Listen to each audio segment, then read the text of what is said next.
The night sky above the Pacific Ocean burned with strange lights. At first people thought it was a meteor shower, but then the burning fragments slowed down, changing direction like they were alive. One of them, the largest, tore through the clouds and crashed deep into the ocean near an empty island.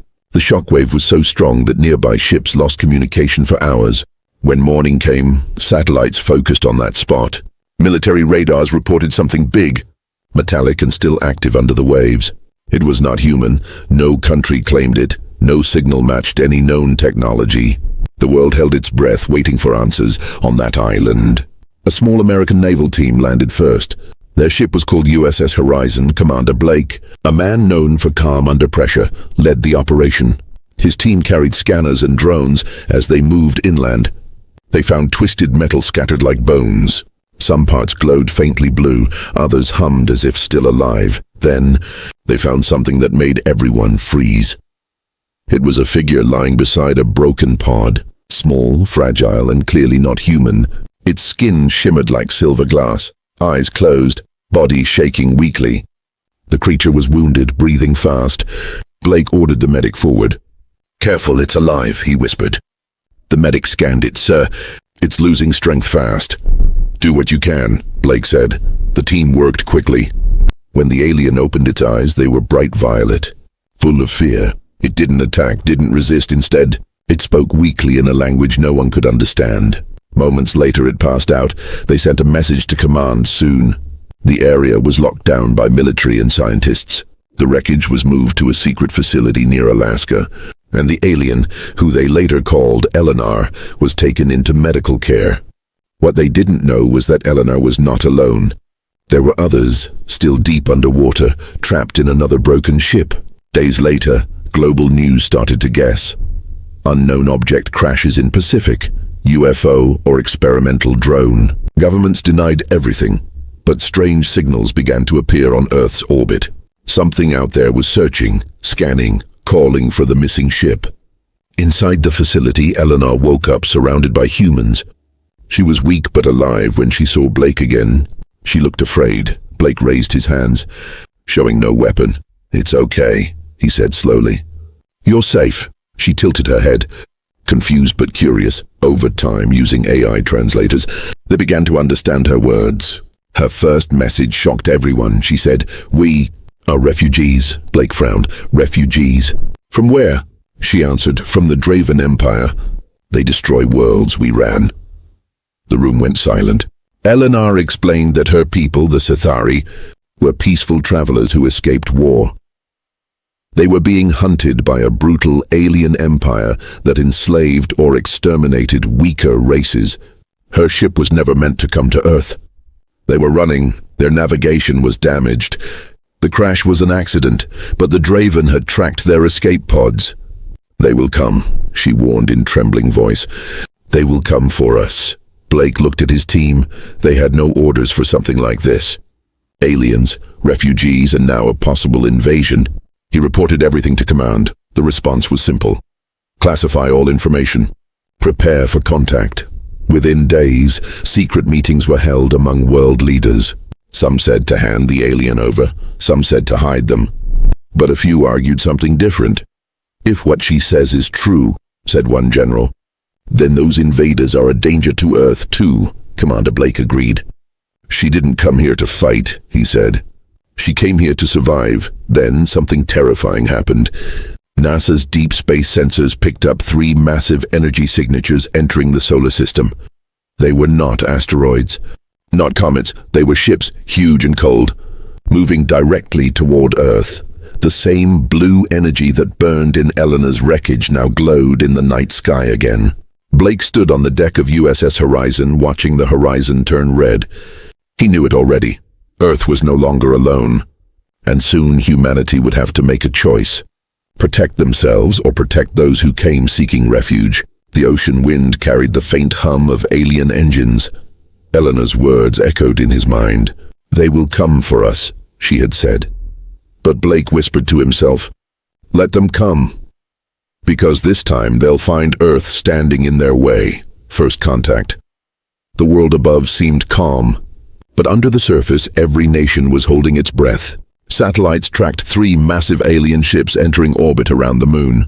They were silent, no transmissions, no signals to decode, only their presence spoke, cold and heavy, like a warning. Commander Blake watched the reports come in. Ilana sat beside him, her silver eyes full of dread. "They found us," she whispered. "Those are Draven warships." Her voice trembled as she added, "They will not ask, they will take." Blake clenched his jaw. Earth's military leaders had already called an emergency session. The United Earth Defense Network, something that had only existed on paper, was suddenly real. For the first time, all major powers agreed on one thing. Earth must stand together in a hidden base in Alaska. Engineers and scientists worked day and night. They examined the Satari ship wreckage, hoping to understand its technology. Eleanor tried to help despite her injuries. "This energy core," she explained, "can bend space, can shield, but it needed a special fuel, something Earth didn't have." Still, humans improvised, they always did. Blake watched his team weld armor on new prototype jets. They weren't as advanced as alien ships, but they were fast and human-built. They called them Falcon X interceptors, a symbol that humanity wouldn't bow. Then came the message. A deep, distorted signal echoed across every frequency the Draven had spoken. Their voice was mechanical, filled with disdain. "This planet shelters fugitives of the Empire," it said. "Return them or be destroyed." Silence followed. In the command room, everyone stared at each other. The world had officially made contact, but it was not peaceful. Blake turned to Eleanor. "They don't know we understand them," he said quietly. Eleanor nodded. "Then use that to your advantage." Her people had seen many worlds fall because they tried to reason. She warned, "They see mercy as weakness." Back in orbit, the Draven ships began moving closer. One of them descended into Earth's atmosphere. It was black, shaped like a spear the size of a mountain. Lightning danced around its hull as it broke through the clouds. Panic spread. Civilians around the world watched live broadcasts. The alien ship hovered over the Pacific, exactly where Eleanor's ship had crashed. The ocean boiled beneath it, waves rising hundreds of feet high. Blake stood on the deck of USS Horizon. His team ready, his radio crackled. "Commander." "They're scanning the area," he replied. "Then let them see us." They had hidden nothing. Not their weapons, not their resolve. The alien ship opened a hatch. Releasing small dark drones, they flew low. Scanning every inch of the island, Eleanor watched them and whispered, "They're searching for me." Blake didn't hesitate. "Then they won't find you," he said. He signaled the base to activate the energy barrier they'd built using Sethari tech. A bright dome of blue light appeared over the island. The drones hit it and exploded instantly. The Draven ship responded with a roar of plasma fire. The sky lit up like day. Thunder shook the ocean. The shield held for a few seconds, then flickered. "Power levels dropping!"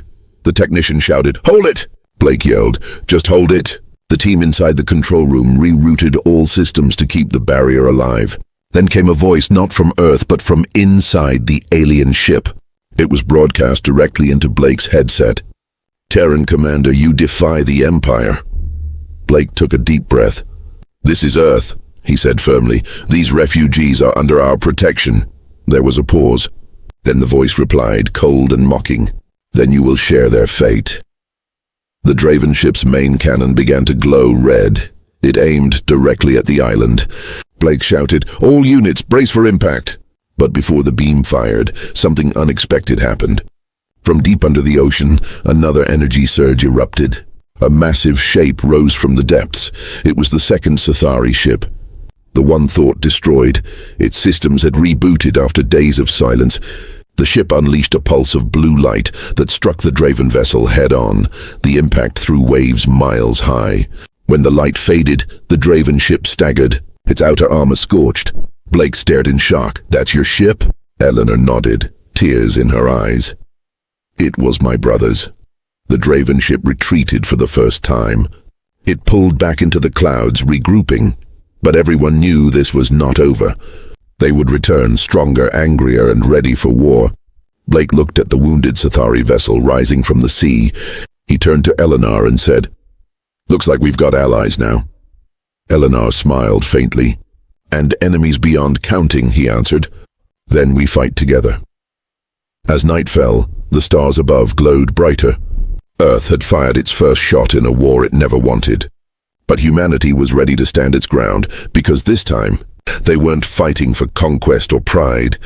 They were fighting for the right to give a home to those who had lost theirs. The war begins. The world was no longer silent. Every news channel, every military base, and every government knew one thing. Earth had just entered a war it didn't start. But it was a war it could not avoid. The Draven fleet had pulled back into orbit. But only to prepare. They had scanned Earth's defenses, mapped its energy sources, and learned how humans fought. Blake knew the pause wouldn't last long. "They're testing us," he told his team. "They're measuring our strength before they strike again." Eleanor stood beside him, her silver skin faintly glowing under the harsh lights of the command deck. She looked exhausted, yet her eyes burned with determination. "My people faced them for centuries," she said. "We lost because we ran." She turned toward Blake. "You Terrans don't run, do you?" Blake shook his head. "No," he said quietly. "We stand." In orbit, the Draven fleet deployed hundreds of smaller ships. They looked like black blades, cutting through the clouds as they entered the atmosphere. Each one carried plasma cannons strong enough to melt steel in seconds. Cities around the Pacific prepared for the worst. Power grids shut down, air forces scrambled, and civilians were evacuated in Alaska. Engineers raced against time, using fragments from the Sethari ship. They had built new weapons, energy-based railguns, plasma-resistant armor, and signal jammers. They called the project Guardian Dawn. Its goal was simple: make Earth unpredictable. Make it dangerous to invade. Blake received the first tactical map. Red dots filled the radar like a swarm of locusts. The Draven were coming fast. He looked at his team and said, "We can't defend every city, but we'll make them regret landing here." High above the clouds, the Falcon X interceptors launched into the night sky. Their engines roared, leaving silver trails across the stars. Pilots spoke through encrypted channels. "Falcon 1 ready. Falcon 2 locked on target." Blake's voice came through the comms. For Earth, the first battle began over the Pacific. Dozens of alien ships broke through the atmosphere, firing plasma bolts that scorched the ocean. The air shook with thunder and light filled the sky. Human jets weaved between the blasts, returning fire with railguns that glowed blue with energy. A pilot shouted, "They're faster than anything we've seen." Another replied, "Then we just have to be smarter." Humans began using Earth's atmosphere itself as a weapon. They lured alien ships into storms, into hurricanes, into lightning. The Draven didn't understand weather, humans did. On the island base, Blake watched the battlefield in silence. Every loss hit him like a blade. Eleanor stood behind him, whispering calculations, predicting enemy formations. Her alien mind worked like a living computer. "Strike the leader," she said suddenly. "The others follow its commands." Blake relayed the order. And moments later, Falcon X pilots targeted a single large ship at the center. 3 railgun shots hit it. The Draven commander ship exploded in a storm of light. The swarm above the Pacific suddenly broke formation, confused and chaotic. "Now!" Blake shouted, "Hit them while they're blind!" For the first time in history, Earth forces drove an alien fleet back into orbit. The oceans boiled, cities shook, but humanity didn't fall. Instead, the entire planet watched in awe as the alien armada retreated, leaving behind burning fragments and silence. In the aftermath, celebrations were short-lived. Blake knew this victory was only a delay. The Draven had learned from their mistake. They would return with more ships, stronger weapons, and maybe even more worlds behind them. Later that night, Blake and Eleanor stood outside the base looking up at the stars. "You fought them like veterans," she said softly. Blake gave a faint smile. "We've had enough wars down here," he said. "Just different enemies." Eleanor looked sad. "You still don't understand what's coming." He turned to her. "Then tell me," she sighed. "The Draven are not a single empire. They are a collection of conquered species. Each world they destroy becomes a soldier in their army." Blake frowned. "So if we don't stop them here..." She finished his sentence. "Then Earth will become one of their colonies." Those words settled like ice in the air. Blake looked back at the glowing sky, his voice low but firm. Then we'll make sure they remember Earth as the one world that fought back. In orbit, the Draven flagship burned faintly red, its damaged hull slowly repairing inside. The supreme commander of the Draven Empire watched the battle replay in silence. His cold metallic eyes glowed as he whispered, "Terrans. Unexpected." He turned to his officers. "Send word to the fleet. Prepare the invasion." And as the stars flickered above, the war for Earth truly began. The invasion. The night sky no longer held stars. Only fire, smoke, and the glow of war. Earth's victory over the first Draven assault had given people hope. But that hope was short-lived. 3 weeks later, the full Draven fleet arrived. Hundreds of warships, each the size of mountains, filled orbit. Their shadows covered the oceans, turning day into twilight. This was not a raid, this was an invasion. In every major city, sirens wailed. Governments declared martial law. The United Earth Defense Network went active across all continents. Soldiers, pilots, engineers, and even civilians prepared to fight. For the first time in human history, every nation fought as one. Commander Blake stood inside the war room of Project Guardian Dawn. The holographic display showed the planet surrounded by red dots. He turned to his team. "They're not here to negotiate," he said. "They're here to erase us." Eleanor, dressed in a silver suit of protective armor, stood beside him. Her voice was calm but heavy with sorrow. "The Draven will target power sources first," she said. "Then communication centers, then cities." Her words came from experience. She had seen this pattern on dozens of worlds before. Blake looked around the room. Every soldier was tense but focused. "Then we hit them back," he said. "We make Earth a battlefield they can't control." The invasion began at dawn. Massive Draven carriers opened their hatches and released waves of smaller drones. They filled the skies like dark clouds. Each drone carried plasma weapons that could cut through tanks like paper. Human anti-air batteries opened fire. Missiles streaked upward, filling the sky with trails of smoke. Falcon X interceptors once again launched into the storm. This time they weren't alone. The damaged Sathari ship had been repaired. It rose from the ocean, glowing blue, armed with its ancient energy cannons. Eleanor commanded it alongside human pilots. "Target their main dropships," she ordered. The alien voice translator echoed through the comms. Her ship fired beams of pure energy that tore through the Draven ranks. Each explosion lit the clouds in white and blue, but the Draven adapted fast. They unleashed ground troops, towering creatures of metal and flesh. They landed near coastal cities, destroying everything in their path. Tanks rolled through ruined streets. Infantry fired from behind collapsed buildings. The battle for Earth had reached the surface. Blake led a ground team near San Francisco. The Golden Gate Bridge lay in ruins above it. Alien carriers rained down plasma fire. Yet still, humans fought back. "Hold the line," Blake shouted, his voice cutting through the chaos. "Don't give them an inch." A massive explosion threw him to the ground. When the smoke cleared, he saw one of the Draven war machines advancing. It was over 50 feet tall, its core glowing red. Blake grabbed a launcher and fired. The missile hit the machine's leg. Slowing it down, he shouted to his squad, "Aim for the joints." Together they brought it crashing down. Meanwhile, Eleanor's ship fought above the Pacific. For every Draven vessel destroyed, 2 more arrived. Her voice shook as she spoke through the comms. "Blake, we can't hold them forever," Blake replied. "Then we make them bleed for every inch they take." Back at the Alaska base, scientists activated a desperate plan. They called it Project Eclipse, using Sathari technology. They were building a massive energy pulse device.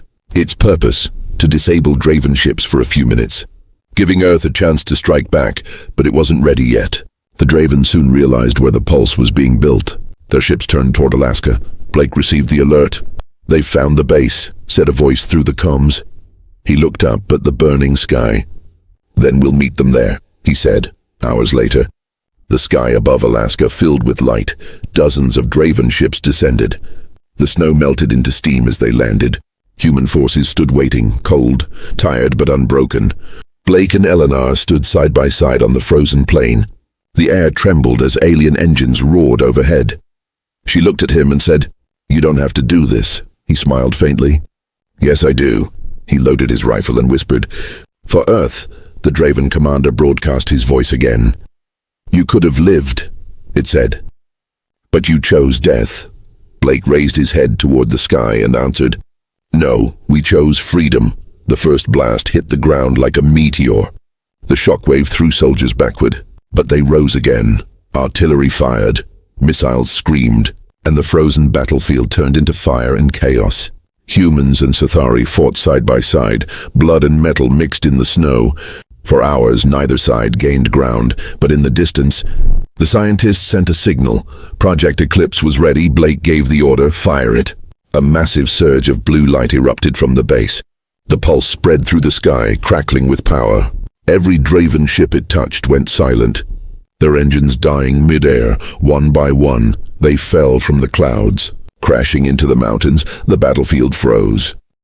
Humans watched in disbelief as the alien fleet lost control. Eleanor smiled for the first time in weeks. "You did it," she whispered. Blake looked at the falling ships and said quietly, "No, we did it." But deep in space, beyond the moon, something darker stirred. A shadow even larger than the Draven fleet was approaching. A voice echoed through the alien network. "The Terrans resist," it said. "Send the executioner." And as the light from Project Eclipse faded, Earth's next enemy was already on its way, the final stand. The snow-covered plains of Alaska were silent after the storm of war. The remains of Draven ships lay scattered across the ice. Burning faintly blue, smoke rose into the cold morning sky. For a moment, Earth had peace, but everyone knew it wouldn't last. Commander Blake stood beside Eleanor. Both of them looked up at the horizon where the stars flickered unnaturally.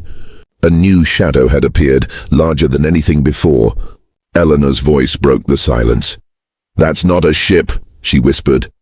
"That's a world killer." The Draven called it the Executioner. It was not just a weapon, it was a fortress, built from the remains of conquered worlds. It devoured planets, stripping them of life and energy, and now it was heading for Earth. Blake turned to his team. "How long until it enters orbit?" The technician replied, 12 hours, sir." Blake clenched his fists. 12 hours to stop something that eats planets, he said bitterly. In the underground base, scientists and engineers worked without rest. Project Eclipse had saved Earth once, but it was not enough now. They needed more power, something that could strike at the heart of the beast. Eleanor stepped forward, her face pale. "There is a way," she said softly. "My ship has a core capable of triggering a chain reaction." Blake frowned. "You mean self-destruction?" She nodded slowly. "If I can get close enough to the executioner, I can detonate it." The room went silent. Blake shook his head. "No, there has to be another way." Eleanor looked at him with calm sadness. "This is the only way to save your world," she said. "The Draven will never stop unless their heart is destroyed." Outside, the human and Cathari forces regrouped, ships were repaired, weapons reloaded, and soldiers prepared for what could be their last battle. Around the world, people watched the skies.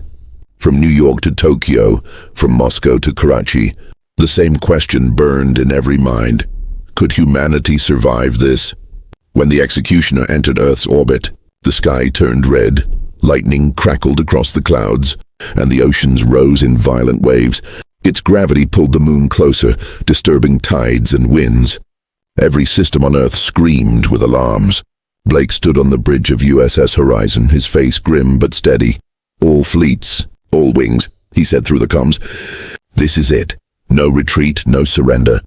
This is for Earth." Across every continent, human voices echoed the same command. For Earth. The first wave launched. Hundreds of jets, drones, and plasma cannons fired into the sky. The Cathari ship led the charge, glowing bright as a star. Eleanor sat in the command chair, calm and ready. Her hands moved over the controls, guiding her ship straight toward the monstrous fortress above. Draven ships poured out from the executioner like swarms of insects. They rained plasma fire upon the human fleet. One by one, Falcon X interceptors fell in flames. But still, they kept fighting still. They refused to stop. Blake's ship took heavy damage. Smoke filled the bridge. Alarms screamed. But he refused to retreat. "Keep her steady," he yelled, his voice cut through the chaos. "We give her the path she needs." Eleanor's ship broke through the swarm, battered and burning. Her voice came over the comms. "Commander Blake," she said softly, "tell your people." "Thank you," he answered. "You're one of us now." She smiled, even as tears glimmered in her eyes. "Then I'll die as one of you." Her ship accelerated toward the core of the executioner. Inside, alien energy pulsed like a living heart. As she entered the heart of the fortress, the Draven commander appeared on the comm channel. "Foolish creature," it hissed. "You cannot stop us." Eleanor closed her eyes and whispered, "Watch me." The next moment, the sky exploded. A wave of blue and white light consumed the heavens. Every sensor, every radar, every satellite went blind. The explosion lit up the entire planet, brighter than the sun for one long minute. When the light faded, the executioner was gone. Only fragments drifted in orbit, glowing faintly as they fell into Earth's atmosphere. The war was over, but the cost was heavy on the ground. Blake stared at the sky in silence. He could still hear Eleanor's voice echoing in his head. "You don't run, do you?" she had said. He smiled faintly and whispered, "No, we don't." Days later, the world began to rebuild for the first time. Humans looked at the stars not with fear, but with pride. They had faced the impossible and survived. The nations of Earth stood united, and among them a promise was made, that if ever another lost soul came from the stars, Earth would not turn them away, because they remembered the one who gave her life to save them, the refugee who crashed by mistake and taught humanity what it meant to stand together. As the sun rose over the horizon, Blake stood alone on the shore, the waves washing against his boots. He looked up at the empty sky and whispered, "Safe travels, Eleanor, wherever you are," and the wind carried his words into the heavens. Where once there had been war, now there was peace. A fragile peace forged in fire and courage, and for the first time in history, humanity looked beyond the stars and said, "We are ready."